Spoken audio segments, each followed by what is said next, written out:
जय हिंद। आज की इस वीडियो में लुसेंट के टॉप क्वेश्चंस को करेंगे। ये आपके लुसेंट सीरीज का चौथा वीडियो है। इससे पहले आपने वीडियो 1, 2, 3 नहीं देखा है तो आप लोग जाके डिस्क्रिप्शन में दिया गया लिंक है वहां से देख सकते हैं, या फिर वीडियो सेक्शन में भी, चैनल के वीडियो सेक्शन में भी जाके देख सकते हैं। पहला प्रश्न आपके सामने है, प्रवासी भारतीय दिवस कब मनाया जाता है? इसको NRI डे भी कहा जाता है। लिख लीजिए NRI डे।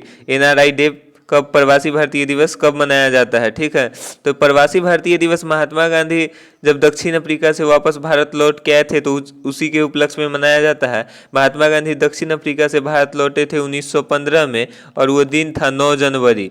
9 जनवरी 1915 को महात्मा गांधी वहां से लौट के वापस आए थे, तो इसका राइट आंसर ऑप्शन ए हो जाएगा।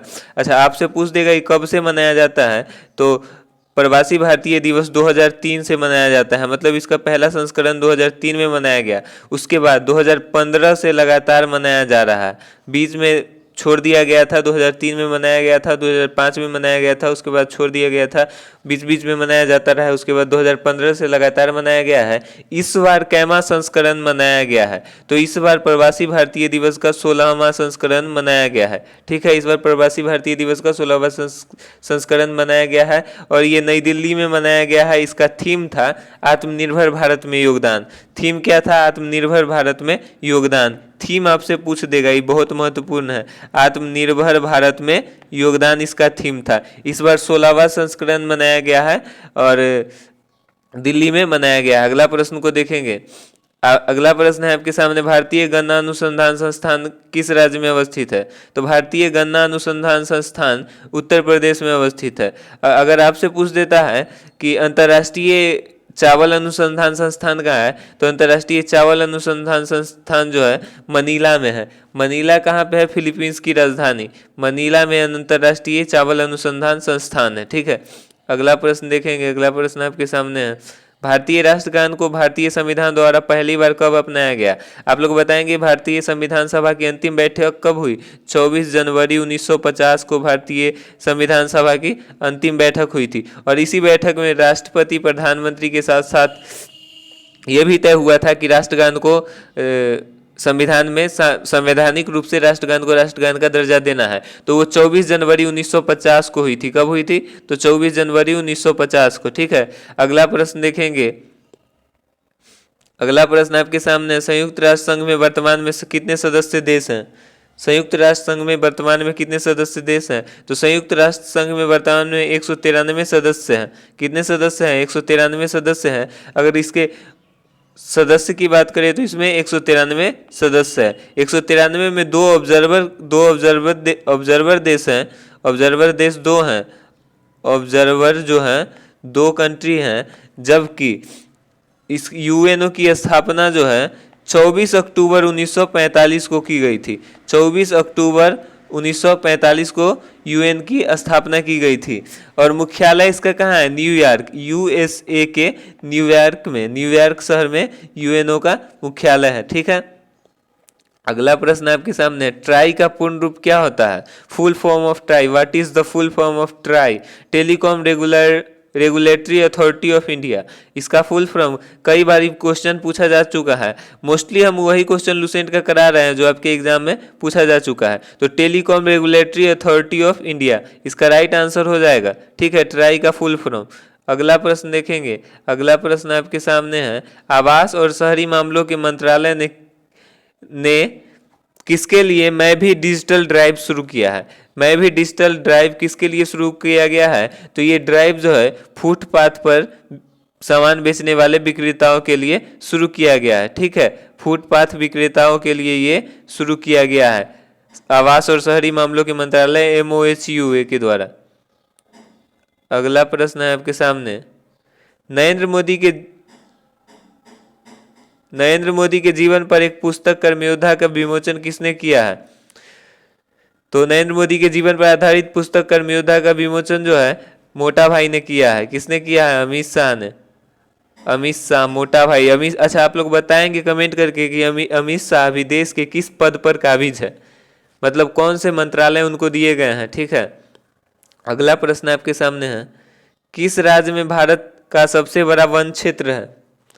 किस राज्य में भारत का सबसे बड़ा वन क्षेत्र है? तो इसका right answer option number A हो जाएगा, मध्य प्रदेश में सबसे बड़ा वन क्षेत्र है। अगर हम विश्व की बात करें तो भारत का स्थान विश्व में 10वां स्थान आता है। पहले स्थान पे रसिया है, रूस वन में सबसे पहले स्थान पर है, जबकि भारत का स्थान 10वां है। अरुणाचल प्रदेश दूसरे नंबर पर सबसे ज्यादा वन वाला राज्य है। भारत का अरुणाचल प्रदेश सबसे ज्यादा वन वाला राज्य है। अगला प्रश्न है आपके सामने, आजाद हिंद रेडियो की स्थापना किस शहर में हुई? तो आजाद हिंद रेडियो की स्थापना जो है, आजाद हिंद रेडियो की स्थापना सुभाष चंद्र बोस किए थे। सुभाष चंद्र बोस आजाद हिंद रेडियो की स्थापना किए थे और इसकी स्थापना 1942 में की गई थी। 1942 में फिलीपींस के एक शहर है बर्लिन में इसकी स्थापना की गई थी। ठीक है, अगला प्रश्न देखेंगे। अगला क्वेश्चन आपके सामने है, जब वास्को डी गामा ने खोज की तो उस समय पुर्तगाल के राजा कौन थे? जब वास्को डी गामा ने, यहाँ पे लिख लीजिएगा, जब वास्को डी गामा ने भारत की खोज की तो उस समय पुर्तगाल का राजा कौन था? तो मैनुअल प्रथम पुर्तगाल के उस समय राजा थे। मैनुअल प्रथम पुर्तगाल के उस समय राजा थे। और आपसे पूछ देता है वहां के राजकुमार कौन थे? तो हेनरी द नेविगेटर वहां के राजकुमार थे। ठीक है, अगला प्रश्न आपके सामने है, हिंदुस्तान रिपब्लिकन एसोसिएशन की स्थापना कब हुई? HRA, हिंदुस्तान रिपब्लिकन एसोसिएशन की स्थापना कब हुई? तो इसकी स्थापना राम प्रसाद बिस्मिल ने की थी। राम प्रसाद बिस्मिल ने इसकी स्थापना की थी। इसका उद्देश्य था काकोरी लूटकांड को अंजाम देना और इसकी स्थापना कानपुर में की गई थी। उत्तर प्रदेश के शहर कानपुर में इसकी स्थापना की गई थी और इसकी स्थापना जो है, स्थापना का उद्देश्य था काकोरी लूटकांड को अंजाम देना और इसकी स्थापना 1924 में की गई थी। इसकी स्थापना 1924 में की गई और काकोरी लूटकांड जो है, काकोरी लूटकांड 1925 में हुआ। काकोरी लूटकांड कब हुआ? 1925 में। इसकी स्थापना राम प्रसाद बिस्मिल ने की, लेकिन इसका संचालन जो है चंद्रशेखर आजाद कर रहे थे। उसके बाद जब HRA खत्म हो गया, काकोरी लूटकांड को अंजाम दे दिया गया। याद रखिएगा, काकोरी लूटकांड में 8000 रुपया लूटा गया था। ठीक है, उसके बाद 1988 में चंद्रशेखर आजाद ने HSRA, Hindustan socialism Republican association, ठीक है, चंद्रशेखर आजाद ने इसकी स्थापना की थी और फिरोज शाह कोटला में इसकी स्थापना की गई थी। उद्देश्य था लाला लाजपत राय की मौत का बदला लेना। अगला प्रश्न है आपके सामने, निम्नलिखित में से कौन केरल की सबसे लंबी नदी है? तो केरल की सबसे लंबी नदी पेरियार नदी है, जिसकी लंबाई जो है, इसकी लंबाई 244 किलोमीटर है। इसकी लंबाई कितनी है? 244 किलोमीटर। अगला प्रश्न है आपके सामने, SV सुनील और वीरेंद्र लाकड़ा ने हाल ही में किस खेल से संन्यास लेने की घोषणा की है? Current affairs. तो याद रखिए, हॉकी से, ऑप्शन बी हो जाएगा, इसमें हॉकी लिखा गया है तो इसको सही कर लीजिएगा। हॉकी से संन्यास लेने की घोषणा की है। ठीक है, अगला प्रश्न देखेंगे,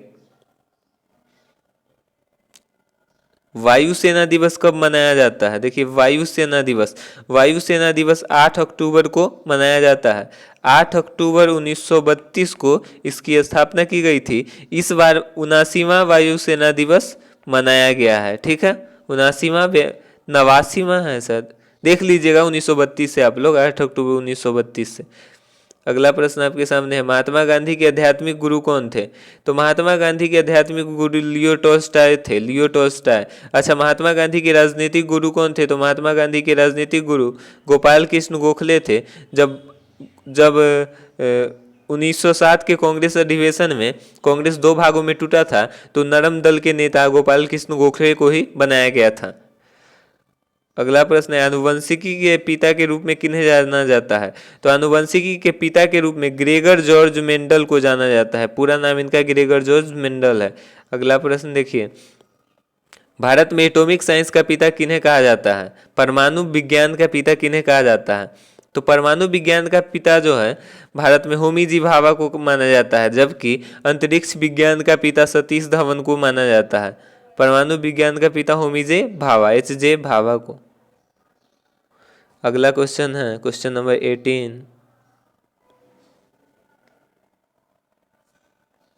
प्रश्न देखिएगा, राष्ट्रपति का अध्यादेश कब तक लागू रह सकता है? तो राष्ट्रपति का अध्यादेश अधिकतम 6 महीने तक लागू रह सकता है। ठीक है, अगला प्रश्न है आपके सामने, सेबी का मुख्यालय कहाँ है? बहुत इंपॉर्टेंट क्वेश्चन, इसको गिना नहीं जा सकता है कि कितना बार एग्जाम में पूछा गया है। तो सेबी का मुख्यालय जो है मुंबई में है, सेबी का मुख्यालय मुंबई में है। बहुत इंपॉर्टेंट क्वेश्चन है ये। योजना आयोग की स्थापना कब हुई? योजना आयोग की स्थापना कब हुई? योजना आयोग की स्थापना 15 मार्च 1950 को हुई थी। इसके अध्यक्ष तत्कालीन प्रधानमंत्री होते हैं और योजना आयोग का नाम बदलकर नीति आयोग 1 जनवरी 1915 को किया गया।